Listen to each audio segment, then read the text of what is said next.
निम्नलिखित में से भाप इंजन का आविष्कार किया था? Option 1 Max Born, option 2 James Boyle, option 3 Enrico Fermi, option 4 James Watt. भाप के इंजन का प्रयोग पहली शताब्दी से होता चला आ रहा था। पहले व्यावसायिक भाप चलित यंत्र का निर्माण थॉमस सावरी ने जेम्स वाट से पहले ही कर लिया था, लेकिन वाट ने इस इंजन में कई महत्वपूर्ण सुधार किए, जिसकी वजह से वाट को स्टीम इंजन का आविष्कारक माना जाता है। क्या आपको पता है कि डीजल और पेट्रोल गाड़ियों का आविष्कार किसने किया? कमेंट बॉक्स में बताएं। फ्रांस की क्रांति पर निम्न में से किस विचारक का प्रभाव पड़ा? कार्ल मार्क्स का, अरस्तू का, मैकियावेली का या रूसो का? फ्रांसीसी क्रांति के बहुत से विचारों का प्रभाव पश्चिमी लोकतंत्र पर पड़ा है। इन विचारों को अनेक दार्शनिकों द्वारा दिया गया था। इन दार्शनिकों में सबसे प्रमुख नाम है रूसो का। रूसो द्वारा दिए गए कुछ प्रमुख विचारों में असमानता पर बहस और सोशल कॉन्ट्रैक्ट थ्योरी प्रमुख हैं। प्रथम जैन तीर्थंकर थे ऋषभदेव, पार्श्वनाथ, महावीर या स्थूलबाहु? जैन धर्म में तीर्थंकर उसे कहा जाता है जिसने जीवन और मृत्यु के चक्र से खुद मुक्ति पा ली हो और दूसरों को उस मुक्ति का रास्ता दिखाया हो। ऋषभदेव, जिनको आदिदेव नाम से भी जाना जाता है, जैन धर्म के प्रथम तीर्थंकर थे। इनका जन्म अयोध्या में हुआ था। क्या आपको पता है कि 23वें तीर्थंकर का नाम क्या है? कमेंट बॉक्स में बताएं। हाथी गुम्फा शिलालेख निम्न में से किस राजा की उपलब्धियों को बताता है? हर्षवर्धन की, अशोक की, समुद्रगुप्त की या खारवेल की? ये शिलालेख उड़ीसा की राजधानी भुवनेश्वर के पास स्थित उदयगिरी खंडगिरी गुफाओं में स्थित है। 17 लाइनों का ये शिलालेख प्राकृत भाषा में ब्राह्मी स्क्रिप्ट में लिखा गया है। ये शिलालेख चेदी वंश के राजा खारवेल के बारे में हमारी जानकारी का प्रमुख स्रोत है। इसमें खारवेल के 13 साल के शासन का उल्लेख है। क्या आपको पता है कि ऐतिहासिक दृष्टि से महत्वपूर्ण धौली का शिलालेख किस राजा से संबंधित है? कमेंट बॉक्स में बताएं। अजमेर में 2.5 दिन का झोपड़ा बनवाया था अलाउद्दीन खिलजी ने, बलबन ने, मोहम्मद बिन तुगलक ने या कुतुबुद्दीन ऐबक ने? मिथकों के अनुसार ये मस्जिद केवल 2.5 दिन में बनकर तैयार हो गई थी, मगर इस मस्जिद को बनवाने का काम कुतुबुद्दीन ऐबक द्वारा 1192 में शुरू किया गया और ये 1199 में बनकर पूरी हुई। सूफी संतों के अनुसार इसका नाम मनुष्य के धरती पर बिताए गए छोटे से जीवन को बताता है। क्या आपको पता है कि ऐबक किस राजा का गुलाम जनरल था? कमेंट बॉक्स में बताएं। भारत में चमड़े की प्रतीक मुद्रा निम्न में से किसने शुरू की?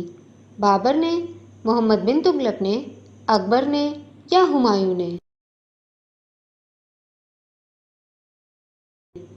ऐसा माना जाता है कि मोहम्मद बिन तुगलक ने चीन की कागज़ की मुद्राओं से प्रभावित होकर चमड़े की मुद्रा को चालू किया था, लेकिन ये एक असफल प्रयोग रहा क्योंकि लोगों ने चमड़े की नकली मुद्राएं बनानी चालू कर दी।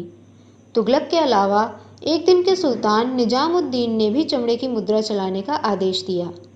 क्या आपको पता है कि मोहम्मद बिन तुगलक का सबसे प्रसिद्ध तुगलकी फरमान क्या था? कमेंट बॉक्स में बताएं।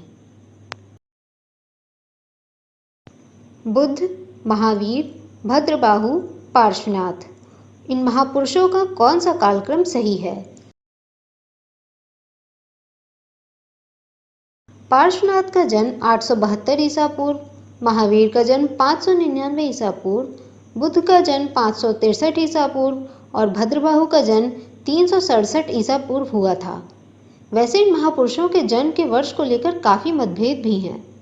क्या आपको पता है कि महावीर स्वामी का जन्म कहाँ हुआ था? कमेंट बॉक्स में बताएं। अधिकांश मंगोलियाई आक्रांता किसके शासनकाल में आए? मोहम्मद बिन तुगलक, फिरोज तुगलक, बलबन या अलाउद्दीन खिलजी? मंगोल साम्राज्य ने भारतीय उपमहाद्वीप पर 1221 से 1327 तक बहुत से आक्रमण किए। इन आक्रमणों में मिली सफलता के बाद उन्होंने दिल्ली सल्तनत पर भी आक्रमण किया और दिल्ली के बाहरी इलाकों तक भी पहुंच गए। इन आक्रमणों में ज़्यादातर अलाउद्दीन खिलजी के शासनकाल में हुए। दिल्ली सल्तनत ने इन आक्रमणों का मुंहतोड़ जवाब दिया और मंगोल साम्राज्य को भारी क्षति पहुंचाई। क्या आपको पता है कि खिलजी वंश की स्थापना किसने की? कमेंट बॉक्स में बताएं। निम्न में से किस शासक राजदूत ने विदिशा में भगवान कृष्ण की प्रशंसा में बेसनगर स्तंभ की स्थापना की थी? हेलियोडोरस, गोंडोफेरेंसे, मिलांडर या विक्रमादित्य? बेसनगर में स्थित इस स्तंभ पर ब्राह्मी स्क्रिप्ट में लिखे गए लेखों को पढ़ने से पता चलता है कि यह वासुदेव को समर्पित है। इसकी स्थापना तक्षशिला के राजा एंटिओक्लिडस के राजदूत हेलियोडोरस ने 113 ईस्वी में की थी। हेलियोडोरस शुंग वंश के राजा भागभद्र के शासनकाल में आया था। क्या आपको पता है कि शुंग वंश की स्थापना किसने की थी? कमेंट बॉक्स में बताएं। निम्नलिखित में किसे भारत का तोता कहा जाता है? हुसैन शाह को, नानक को, बारबक शाह को या अमीर खुसरो को? अमीर खुसरो ने खुद को भारत का तोता या तूतीय हिंद नाम से बताया था। खुसरो निजामुद्दीन औलिया के शिष्य थे। इनको उर्दू साहित्य और कव्वाली का पितामह भी माना जाता है। शालीमार बाग के प्रसिद्ध शिलालेख में इन्होंने कश्मीर को धरती की जन्नत बताया और यहाँ लिखी गई लाइनें आज भी प्रसिद्ध हैं। क्या आपको पता है कि ये प्रसिद्ध शालीमार बाग कहाँ स्थित है? कमेंट बॉक्स में बताएं। निम्न में से किन मौर्य शासकों ने बराबर की गुफा को दान में दिया था? ऑप्शन 1 बिंदुसार और चंद्रगुप्त मौर्य, ऑप्शन 2 बिंदुसार और अशोक, ऑप्शन 3 अशोक और दशरथ, ऑप्शन 4 चंद्रगुप्त मौर्य और अशोक।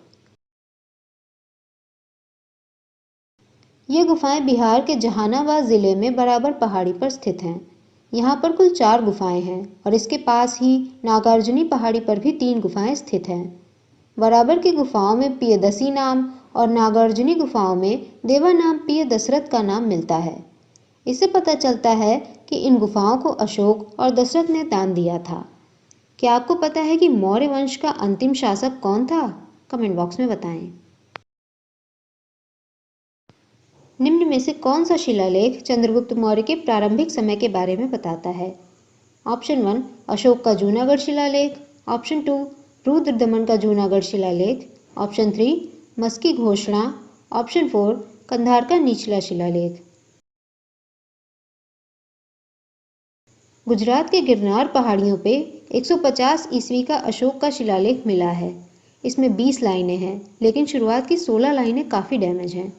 शुरुआती लाइनों में चंद्रगुप्त के शासनकाल में वाटर मैनेजमेंट और नहरों को लेकर किए गए काम का जिक्र है। चूंकि ये शिलालेख जूनागढ़ में मिले हैं, इसलिए इसको जूनागढ़ शिलालेख भी बोलते हैं। लेकिन ये रुद्रदमन कौन था जिसके ऊपर इस शिलालेख का नाम पड़ा है? कमेंट बॉक्स में बताएं। स्वतंत्र भारत की लोकसभा का पहला अध्यक्ष कौन था?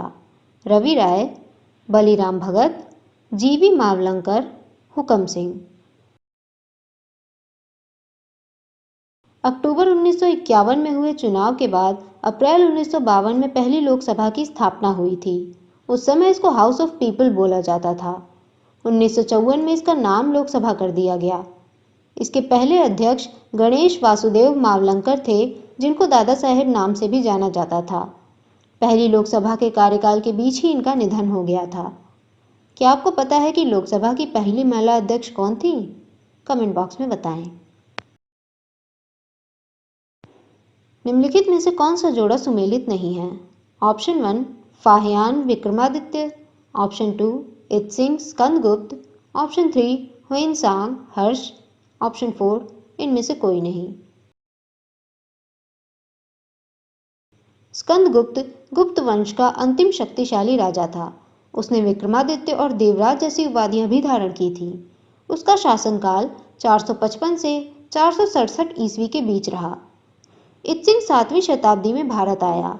यहाँ पर उसने संस्कृत का अध्ययन किया और बुद्ध धर्म की तमाम किताबों को पाली और संस्कृत भाषा से चीनी भाषा में अनुवादित भी किया। क्या आपको पता है कि फाहियान द्वारा लिखी गई पुस्तक का क्या नाम है? कमेंट बॉक्स में बताएं। भारत में दल रहित लोकतंत्र का प्रस्ताव निम्न में से किसने रखा? विनोबा भावे, S.A. डांगे, महात्मा गांधी, जयप्रकाश नारायण। M.N. रॉय ने रेडिकल डेमोक्रेटिज्म का सिद्धांत दिया था। इस सिद्धांत के आधार पर ही राजनीतिक दल रहित लोकतंत्र का सुझाव जयप्रकाश नारायण द्वारा दिया गया। उनका ये विचार गांधी जी के विलेज रिपब्लिक के विचार से भी प्रभावित था। जयप्रकाश नारायण को भारत छोड़ो आंदोलन का नायक कहा जाता है। उन्हें भारत रत्न 1999 में दिया गया था। क्या आपको पता है कि M.N. रॉय का भारत के संविधान बनने से क्या संबंध है? कमेंट बॉक्स में बताएं। अशोक की निम्नलिखित में से कौन सी घोषणा कलिंग क्षेत्र से संबंध रखती है? Option 1 Lauriya Nandangarh, option 2 Dhauli Jaugada, option 3 Girnar, option 4 Rummindei. Kalinga को जीतने के बाद अशोक ने जौगदा को कलिंग की राजधानी बनाया और यहाँ पर एक किले का निर्माण भी करवाया। ये वर्तमान में गंजम जिले में स्थित है। यहाँ पर और इसके पास ही स्थित धौली में हमें अशोक के प्राकृत भाषा में लिखे कई शिलालेख मिलते हैं। क्या आपको कुछ और ऐसी जगहों के नाम पता है जहाँ से अशोक के दूसरे शिलालेख मिले हैं? कमेंट बॉक्स में बताएं। निम्नलिखित में कौन सा जोड़ा सुमेलित नहीं है?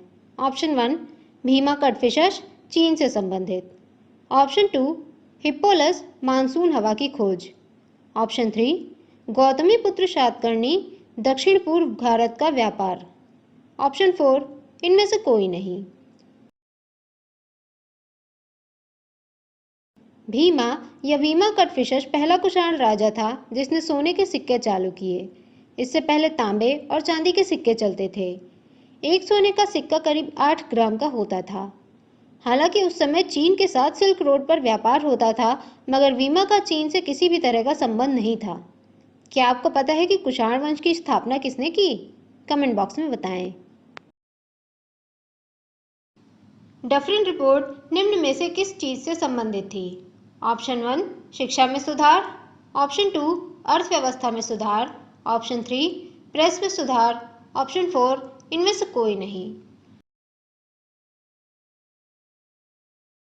लॉर्ड डफरिन का कार्यकाल 1884 से 1888 के बीच रहा।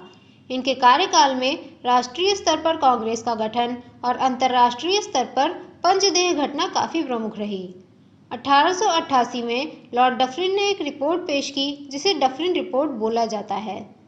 चूंकि ये रिपोर्ट बंगाल में गरीबों की दशा को लेकर थी, इसलिए इस प्रश्न का चौथा ऑप्शन सही होगा। क्या आपको पता है कि हंटर रिपोर्ट किस चीज से संबंधित थी? कमेंट बॉक्स में बताएं। निम्नलिखित में से कौन बीजक के लेखक थे? कबीर, नामदेव, गुरु नानक या चैतन्य? बीजक आधुनिक बघेली भाषा में लिखी गई शुरुआती पुस्तकों में से एक है। ये कबीर के द्वारा रची गई सबसे प्रमुख रचना मानी जाती है और कबीरपंथी लोग इसको फॉलो करते हैं। कबीर की रचनाओं ने न केवल भक्ति आंदोलनों को प्रभावित किया, बल्कि इनके कुछ दोहों को सिख धर्म की पवित्र पुस्तक गुरु ग्रंथ साहब में भी शामिल किया गया है। क्या आपको कबीर की दूसरी रचनाओं के नाम पता है? कमेंट बॉक्स में बताएं। जमात खाना मस्जिद को निम्न में से किसके द्वारा बनवाया गया था? अलाउद्दीन खिलजी, बलबन, गयासुद्दीन तुगलक, फिरोज शाह तुगलक। दिल्ली में निजामुद्दीन दरगाह के पास लाल बलुआ पत्थरों की बनी जमात खाना मस्जिद स्थित है। इस मस्जिद में आज भी नमाज पढ़ी जाती है। इसका निर्माण अलाउद्दीन खिलजी के समय में उसके बेटे खिज्र खान ने करवाया था। यही वजह है कि इसको खिलजी मस्जिद भी बोला जाता है। क्या आपको पता है कि अलाउद्दीन खिलजी द्वारा बनाया गया अलाई दरवाज़ा कहाँ स्थित है? कमेंट बॉक्स में बताएं। दिल्ली सल्तनत के किस शासक ने अरबी सिक्का और चांदी का टका चलाया? बलबन, इल्तुतमिश, अलाउद्दीन खिलजी, मोहम्मद बिन कासिम। टका या टंका मध्य एशिया और भारतीय उपमहाद्वीप में लंबे समय तक मुख्य मुद्रा रही। चांदी का टका और तांबे के जीतल की शुरुआत इल्तुतमिश के द्वारा की गई थी। एक टका 175 ग्रेन का हुआ करता था। बाद में बलबन ने सोने का टका भी जारी किया। अगर बात करें अरबी सिक्कों की, तो इन्हें भी सबसे पहले इल्तुतमिश के द्वारा ही चलाया गया था। क्या आपको पता है कि दिल्ली सल्तनत पर कुल कितने वंशों ने शासन किया? कमेंट बॉक्स में बताएं। दिल्ली सल्तनत के जिस शासक ने कहा राजपत रिश्तेदारी नहीं जानती, वो है बलबन, इल्तुतमिश, रजिया या अलाउद्दीन खिलजी। गयासुद्दीन बलबन गुलाम वंश का 9वां राजा था। बलबन अपने शासनकाल में नोबल्स पर अपना काबू बनाए रखने के लिए जासूसों का प्रयोग करता था, जिन्हें बरीद बोला जाता था। बलबन अपनी गद्दी को लेकर इतना ज्यादा असुरक्षित महसूस करता था कि उसने अपने भाई को भी जहर देकर मरवा दिया था। उसका मानना था कि राजा के पद के आगे रिश्तेदार और जनता बराबर हैं। क्या आपको पता है कि बलबन किस सुल्तान का गुलाम था? कमेंट बॉक्स में बताएं। दिल्ली सल्तनत का निम्न में से कौन सा शासक नहरों का निर्माता था? अलाउद्दीन खिलजी, फिरोज शाह तुगलक, बलबन, इल्तुतमिश। तुगलक वंश के तीसरे शासक फिरोज शाह का शासन पहले के राजाओं से काफी हटकर था। उसने नए राज्यों को जीतने पर अपनी ऊर्जा नहीं खर्च की, बल्कि उसने स्कूलों, अस्पतालों, नहरों, तालाबों और सरायों का निर्माण पर ज्यादा ध्यान दिया। उसने यमुना से हिसार, सतलज से घग्गर, घग्गर से फिरोजाबाद तक नहरें बनवाईं। इन्हीं वजह से उसे फादर ऑफ इरिगेशन भी बोला जाता है। क्या आपको पता है कि तुगलक वंश की स्थापना किसने की थी? कमेंट बॉक्स में बताएं। दिल्ली सल्तनत के निम्न में से किस शासक ने भूमि नापजोख के पश्चात भूमिक राजस्व तय किया? इल्तुतमिश, अलाउद्दीन खिलजी, मोहम्मद बिन तुगलक, फिरोज शाह तुगलक। दिल्ली सल्तनत के शुरुआती दिनों में किसानों से टैक्स राजा के पास सीधे नहीं जाता था, बल्कि टैक्स को कुछ क्षेत्रीय सरदारों, जिनको खुद मुकदम या चौधरी बोलते थे, उनके पास जमा किया जाता था। बाद में इनके पास से कुछ टैक्स राजा के पास जाता था। चूंकि राजा के पास बहुत कम मात्रा में टैक्स जाता था, इसलिए अलाउद्दीन खिलजी ने किसानों से सीधे ही टैक्स लेने के लिए भूमि का नापजोख चालू किया और इसी के आधार पर टैक्स निर्धारित किया। क्या आपको पता है कि खराज नामक टैक्स किस चीज पर लगाया जाता था? कमेंट बॉक्स में बताएं। तृतीय बौद्ध सभा का आयोजन किसके राज्यकाल में हुआ था?